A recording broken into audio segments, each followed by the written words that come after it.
Hello lovelies, and welcome back to a new episode of Real Nightmares, where we compare and deduct facts from fiction in your favorite horror media. I'm Katie Adkins, dressed as biblically accurate Maria from Silent Hill 2. It's been a long winter break for me.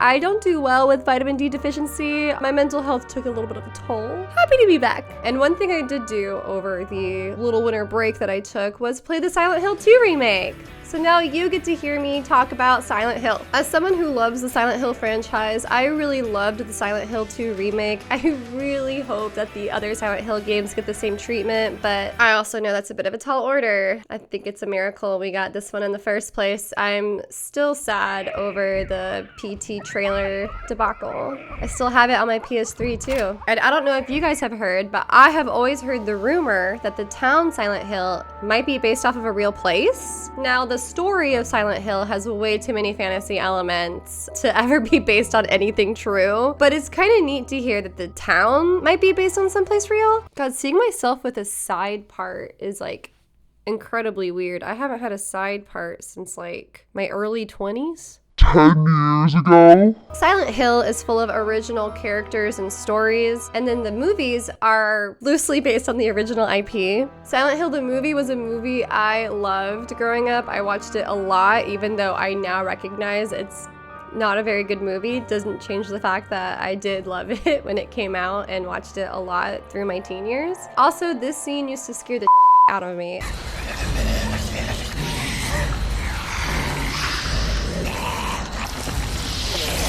I used to scare myself by envisioning a man crawling around the floor of my bed at night. Just love a healthy, vivid imagination.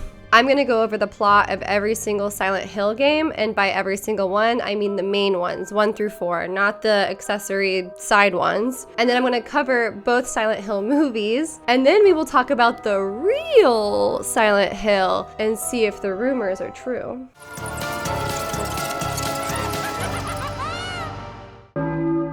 Harry Mason and his 7-year-old daughter Cheryl are driving to Silent Hill as a unique vacation idea. Silent Hill is supposed to be in Maine, and it snows in this game, which would place the time period here sometime in October. You'd think there'd be more fun places to go to than a resort town that's clearly meant for summertime. He should fire his travel agent. On their way, Harry sees a ghost girl and swerves around it, crashing the car. When he wakes up, he finds his daughter missing and learns he has arrived at Silent Hill. He runs around the town finding vague clues looking for her, but what he doesn't know is the secret behind this town is a doomsday cult. And a woman named Dahlia, smartly fashioned in an Avril Lavigne tie, is the head of this cult. She attempted to sacrifice her daughter, Alessa, by burning her in a ritual in hopes to birth some death god and destroy the world to then rebuild it as an eternal paradise. You should be ashamed. Calling yourself a community that cares. Oh, but we do care. All about the greater good. The greater good. How can this be for the greater good? The greater good. Alessa, not wanting to die and having some sort of psychic astral projection type abilities, we can assume were abilities she developed growing up in a black magic cult. She interrupts the sacrificial ritual by splitting her soul in half because not only does she not want to die, she doesn't want the ritual to succeed. Bad girl. So through this, Alessa survives and becomes 2 people. The OG Alessa gets shoved into a hospital basement for 7 years where her wounds won't heal, but she also won't die. Her other self manifests as a newborn baby that Harry Mason finds lying in a road, adopts, and names Cheryl, and had no questions asked, I guess. Well, Dahlia, the mother, uses a magic spell to lure the other half of Alessa's soul so she can attempt the ritual again. And this is why Harry and Cheryl, for reasons beyond their comprehension, felt Silent Hill was a great vacation spot, and explains why Cheryl disappears once they get there. So to help the cult gain control of the town, they purposefully began a drug epidemic, not only to run it into the ground, but to make it easier to control the drug users that stayed behind. So not only is this town filled with black magic, its history is filled with junkies. It's snowing out this time of year. Something's gone seriously wrong. Okay, so maybe it's not October. Ground zero for a drug ring, spearheaded by the town's own doctor, making the town citizens and his own hospital employees victims of his greed, namely Nurse Lisa. She had become addicted to narcotics while caring for Alessa's burnt body, and then was blackmailed by the cult into keeping Alessa alive and miserable for the past 7 years in the hospital basement. Why is it important to keep Alessa's suffering body alive? It still has the demon inside of her, but it cannot be birthed until she merges with the other half of her soul, because it takes a complete soul to birth the demon, the other half being Cheryl. But by the time Harry and Cheryl arrive at Silent Hill, Lisa is dead and we only see her ghost in the other world. Through this cult trying to destroy and rebuild the world to their god's image, all of this concentrated black magic turns the town of Silent Hill into a sort of purgatory, cursing all who enter it. You keeping up?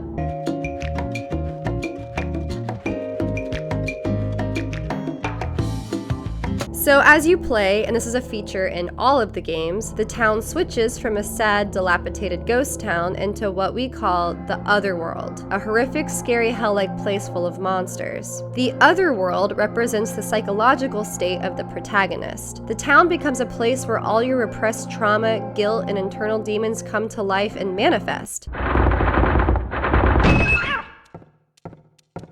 He must not be a cat person. So Harry is frantically searching in his own personal hell for Cheryl.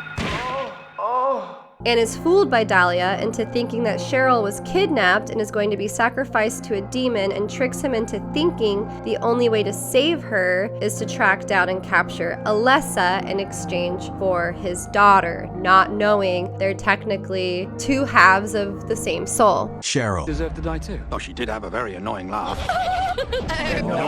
So Dahlia blames all of this on Alessa and fools Harry into thinking Alessa is the bad guy. How can this be for the greater good? Shut it! There's a couple different endings you can get, but the canon ending is the greedy drug doctor has a change of heart all of a sudden, gets sick of this whole dark magic bullshit, and shows up to help Harry stop it, putting together some sort of drug potion, and it gets thrown at Alessa, which transforms her, and you fight the incubus.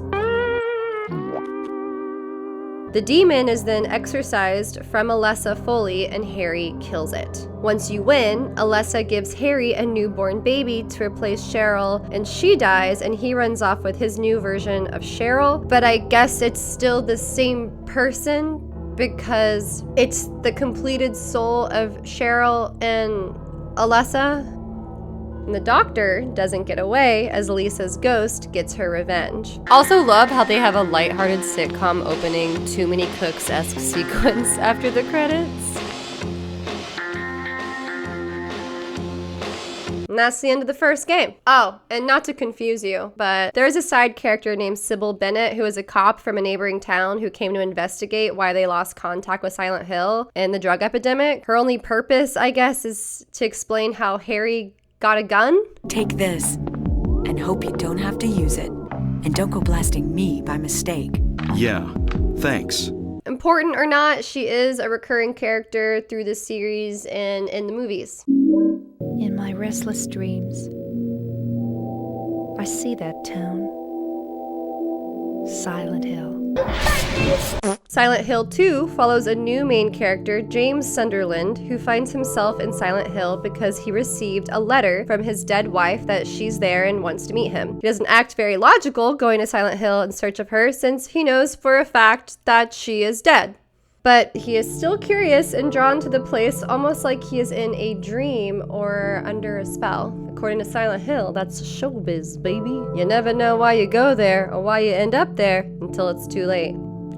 Is this your only special place? Now, in order to understand Silent Hill 2, you kind of have to forget almost everything I said about Silent Hill 1, because none of that from Silent Hill 1 is irrelevant except for the town acting as James's personal hell/purgatory, the same way it manifested monsters related to Harry's psyche.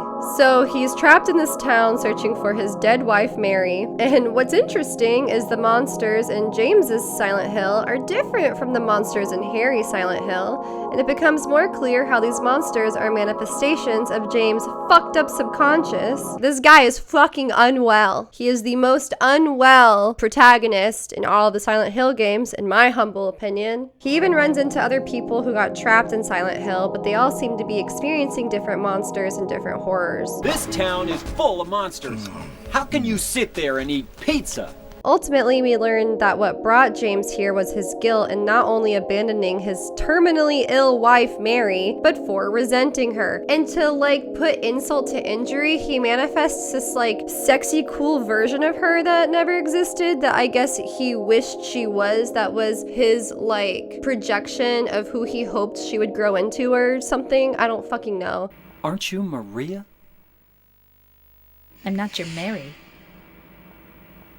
You know how people do that. They create an idea of you in a relationship instead of actually just liking you in the relationship, or they just like your potential or something. But he resented her so much, he killed her in order to be free from the burden of being tied to her. But now he is being drowned in the guilt and burden of what he has so selfishly done. And Silent Hill acts as a catalyst to force him to face his inner demons as well as the consequences.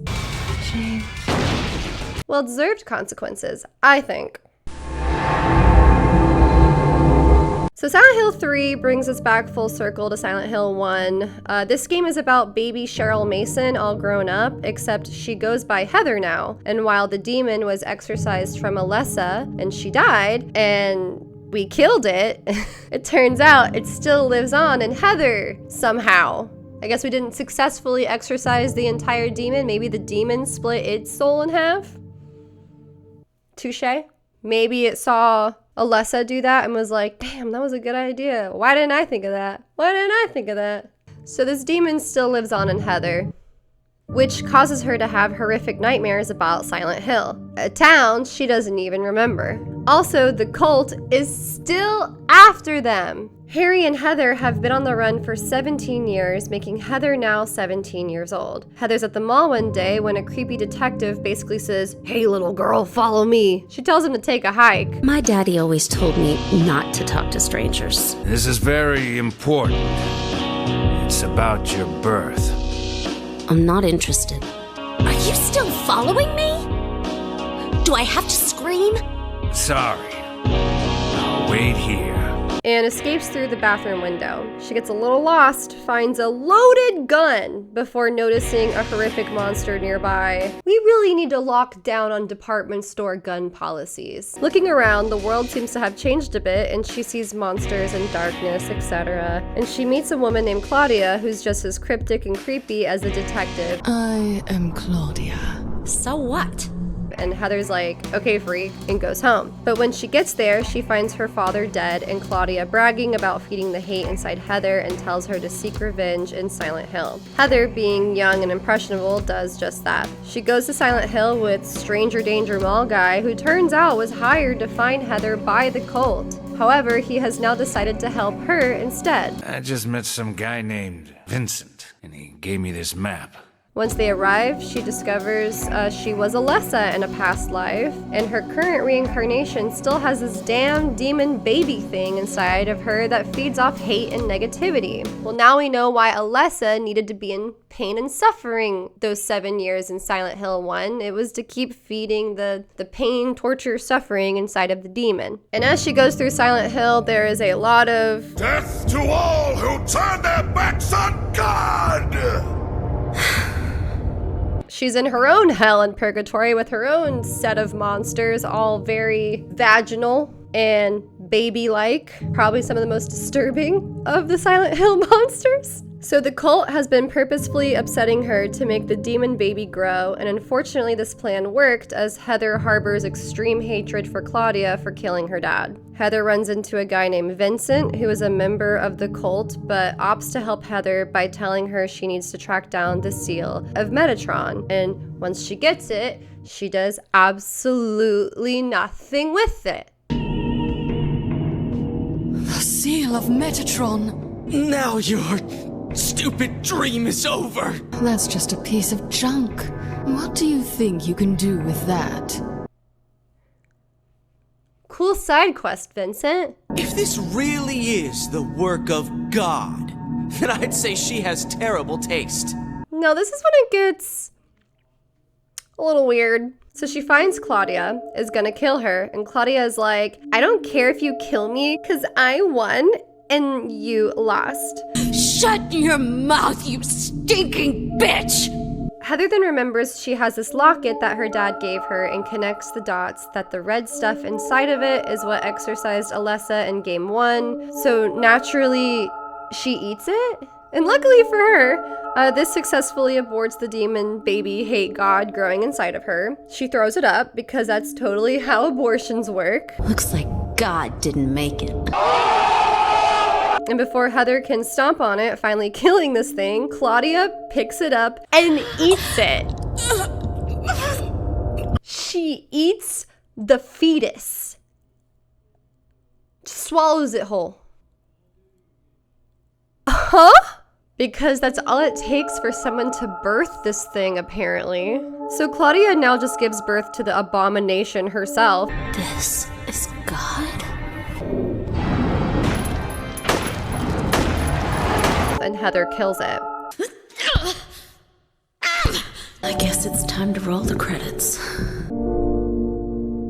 The room follows protagonist Henry Townshend, and he's just some introvert in his late 20s. He finds he is trapped in his apartment for unknown reasons. What the hell? The only escape is through a glory hole in his bathroom that teleports him into Silent Hill. What the hell?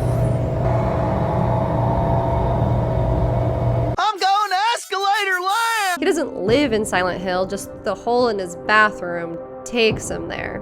In a sort of Alice in Wonderland down the rabbit hole kind of way.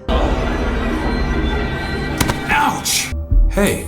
He keeps learning about some deceased murderer named Walter Sullivan, who is apparently still killing as a ghost. And we learn this is some sort of backup plan for the Doomsday Cult in case Dahlia's OG plan of forcing a young girl to birth a death god doesn't work out.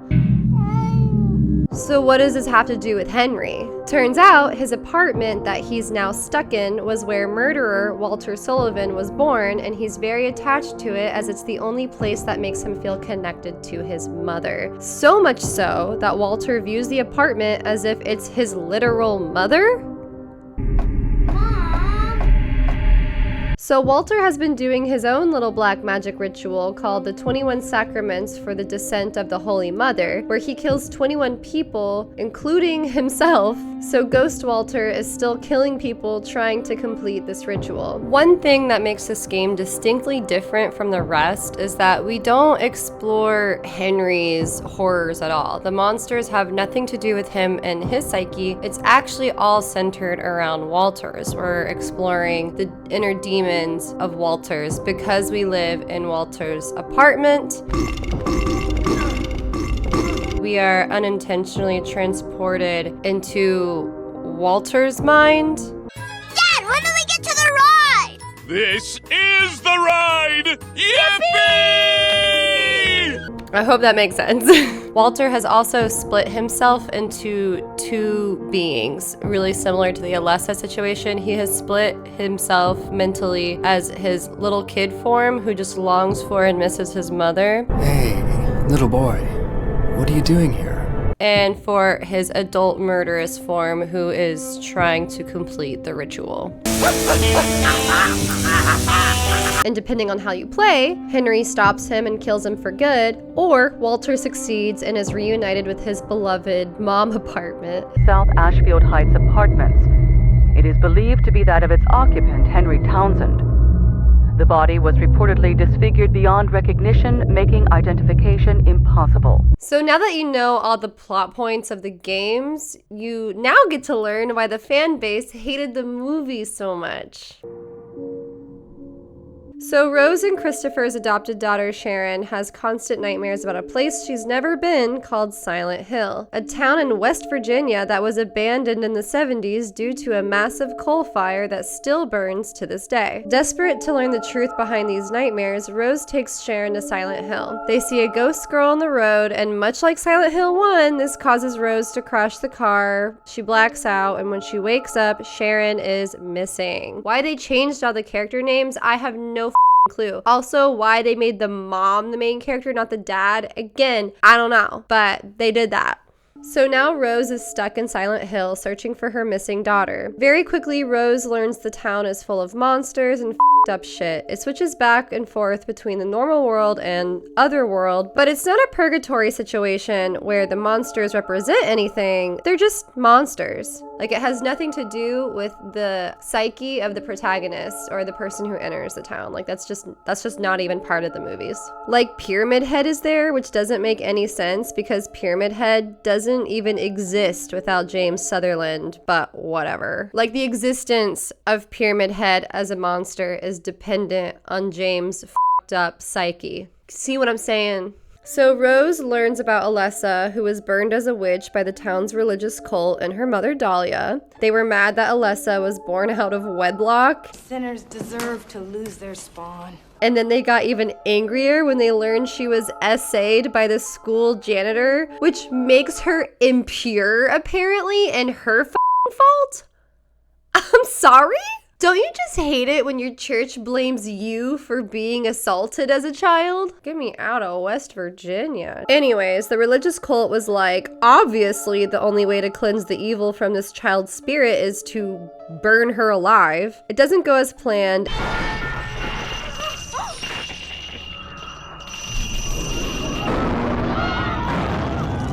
And that's what starts the coal fire. Alessa, now hospitalized and just pissed the f*** off. She splits her soul in half. One becomes Dark Alessa, who curses the town and is responsible for all the monsters in it, creating an entire parallel dimension. And her other soul is Sharon, similar to the Alessa Cheryl thing, but different. We quickly learn that the other world and real world are two different parallel dimensions. Rose and Sharon are trapped in the other world dimension, and Christopher, the father, is in the real world dimension as he searches for his now missing wife and child. Rose! Where are you?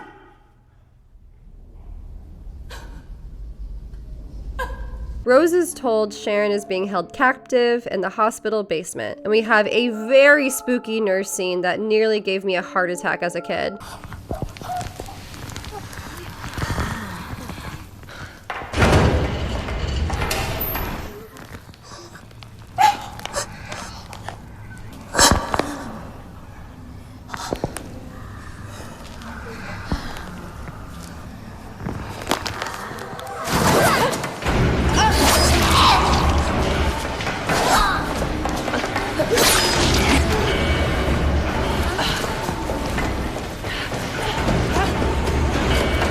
So Rose lets Alessa's dark spirit into her body.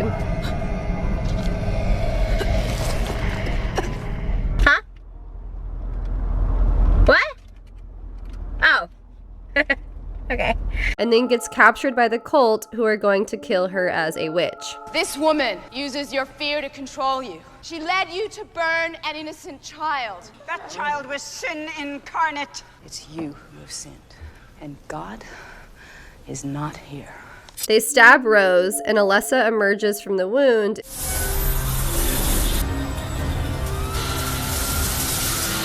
and kills all of the cult members. Sharon is then rescued, and Alessa and Sharon reunite into one body. Mom and daughter leave the town, but they soon discover that they never actually left because they are still trapped in the otherworld dimension, while Christopher is alone without them in the real world. And it's assumed they live side by side in parallel dimensions as each other's little ghostly figures, possibly. Christopher, I'm with Sharon. Hello? Hello? Rose? They kind of did their own thing with the lore.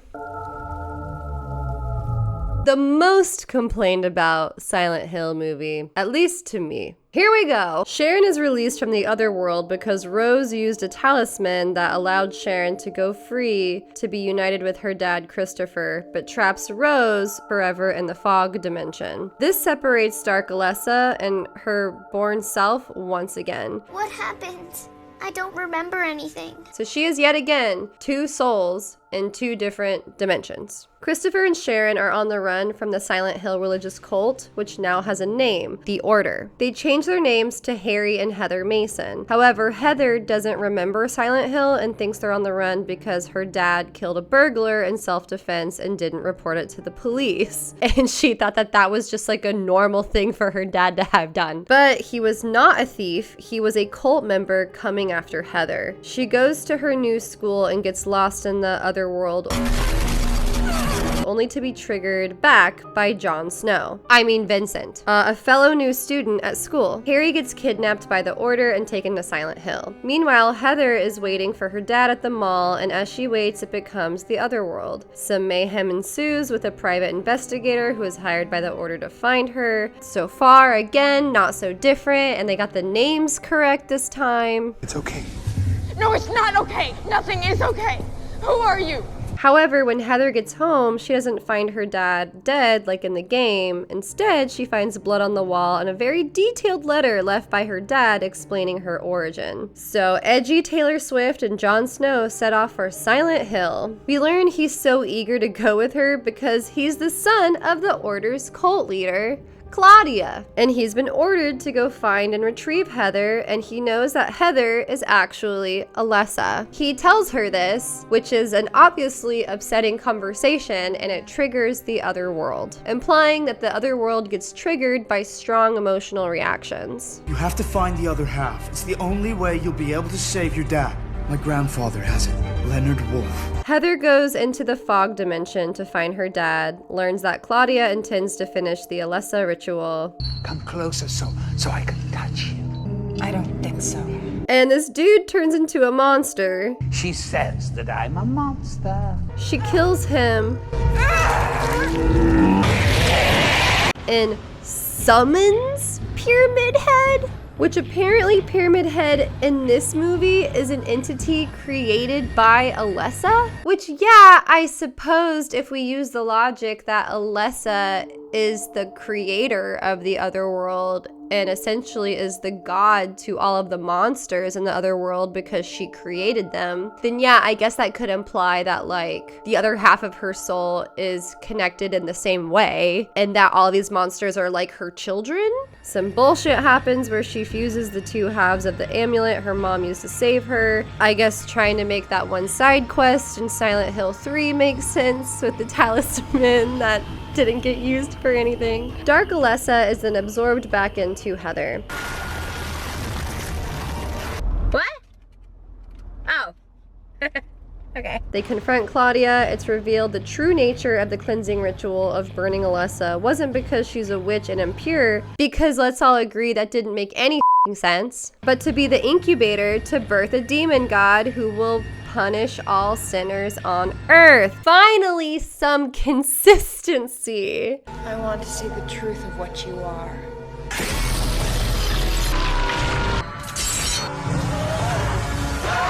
Heather uses Pyramid Head to kill her and rescue her dad, like a Pokemon battle, I guess. Christopher decides he wants to stay to find and free Rose. Heather and Vincent get the fuck out of there. Some police with a prison transport enter Silent Hill, which becomes consumed by the fog, implying the military found out about the Silent Hill dimension and has started throwing prisoners in there inhumanely. So yeah, the movies are kind of a weird thrown together version of the game's plotline. So let's finally talk about the town rumored to be the real Silent Hill. The town rumored to be the real Silent Hill is called Centralia, located in Pennsylvania. A very small town where at its peak in 1890 had a population of 2,761. In 1842, it was bought by the Locust Mountain Coal and Iron Company and renamed as Centralia. It grew into a coal mining town, but also was a hot spot for crime. The Irish secret society from Ireland, called the Molly Maguires, devolved into a gang in America. It's just the least threatening name for a gang I have ever heard. But I guess like it was a secret society, so I didn't start off as a gang. But it's just like, as far as gang names go, watch out for Molly. It would be like if we had a gang called Lizzie McGuire, or Elizabeth McGuire is her crime name. That's all I can think of. But several of its members were accused of murder and arson in the 1860s as an attempt to organize a mine workers union to improve wages and working conditions. There's also a local legend that claimed Father Daniel Ignatius Dermont, a Catholic priest, cursed the land because he was assaulted by members of the McGuires in 1869. Father Mick Dermont said that there would be a day when the St. Ignatius Roman Catholic Church would be the only remaining structure in Centralia. And while many of the Molly McGuires were hanged in 1877, legend has it that a number of their descendants lived in Centralia all the way until the 1980s. World War I, oh my god, why is World War I is such a tongue twister for me.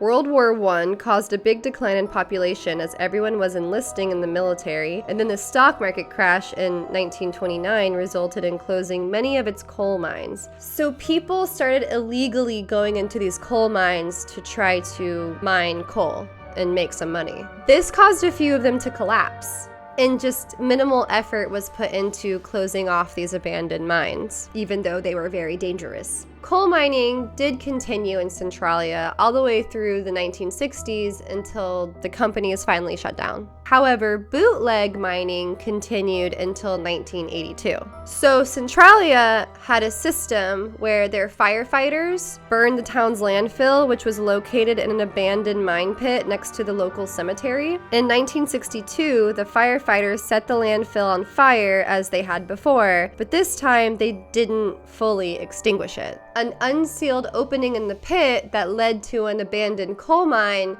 caught on fire, creating a chain reaction, setting off the entire labyrinth of abandoned coal mines to go up in flames. All of these mines are located directly underneath the town. So this fire didn't really catch the town's attention until 1979, because that's when it started heating up the gas tanks underneath the gas stations in Centralia. Over the years, the government had many failed attempts of putting out this fire, to the point where Centralia locals started to believe that this was all a conspiracy and that the government themselves started the fire on purpose. The Centralia locals started to believe that the whole thing was a conspiracy involving government officials and private coal operators to drive them out of their homes so they could profit from the assumed copious amounts of unmined coal that is still underground. It was their way of explaining the unexplainable. It was just easier for the townsfolk to believe that the government is evil and corrupt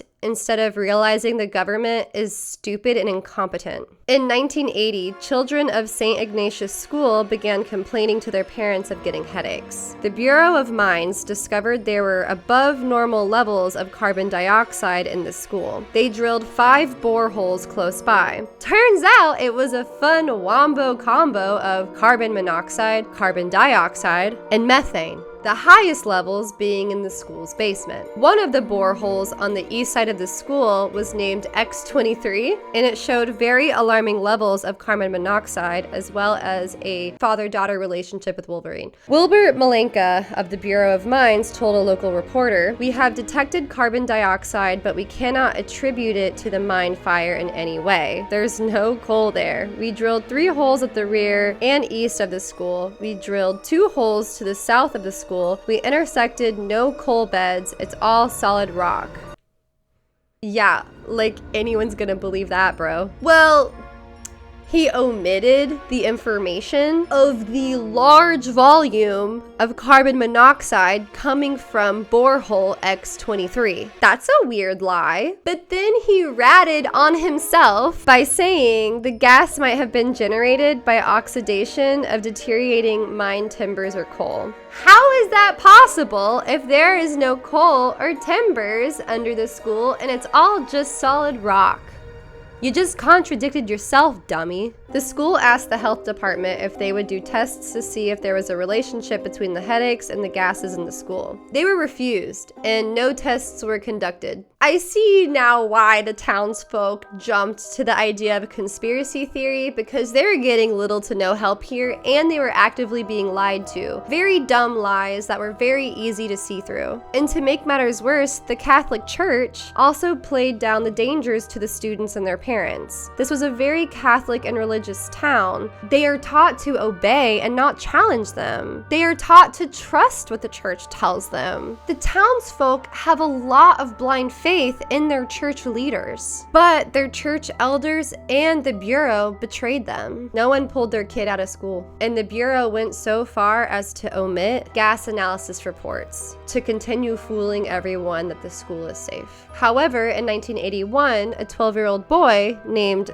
Todd Domboski. I gotta practice names before I say them. I type them, I read them, I don't say them aloud. A 12-year-old boy named Tom Domboski fell into a sinkhole that suddenly opened up under his feet in his grandmother's backyard. Luckily, he saved himself by grabbing onto a tree root. Hot steam emitted from this sinkhole and was determined to be a very toxic level of carbon monoxide. This was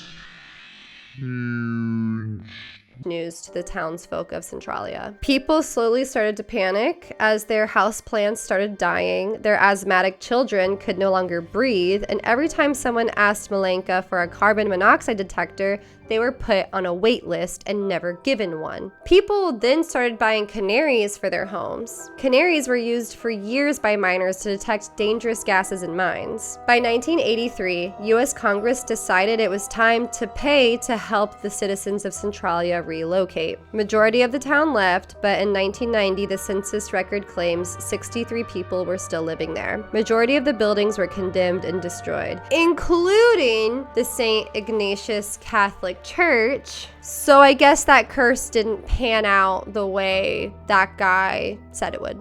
Except joke was kind of on him because the last standing building was a Catholic church. It just wasn't his Catholic church. The last standing and functioning building in all of Centralia to this day is the Assumption of the Blessed Virgin Mary Ukrainian Catholic Church. In 2015, Major Archbishop Sviatoslav Shevchuk, how do you say that? Sviatoslav Shevchuk, whatever, y'all got the gist, officially declared the church a pilgrimage site. In 2002, the post office discontinued their zip code, and by 2009, only 11 homes were still standing. The governor had to formally evict the rest of the remaining citizens. The fire still burns to this day and is expected to keep burning for another 200 plus years. Okay, so was Silent Hill actually based on Centralia, Pennsylvania? No. And yes, the original game Silent Hill is not based on any real town at all. It's purely 100% fiction.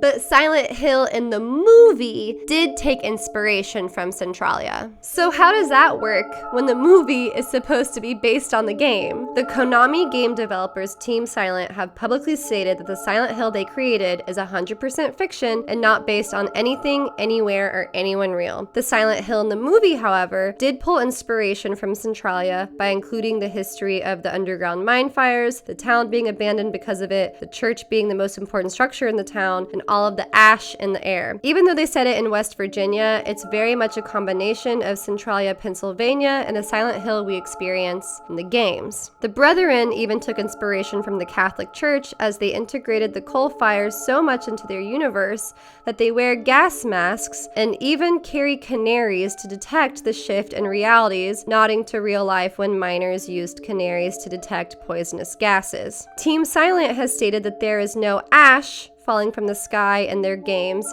it is snow. And there is no ongoing underground fire that turned it into a ghost town, it was a drug epidemic. Any other similarities are coincidental. Thank you so much for watching this video. I hope you learned something. I know I learned a lot.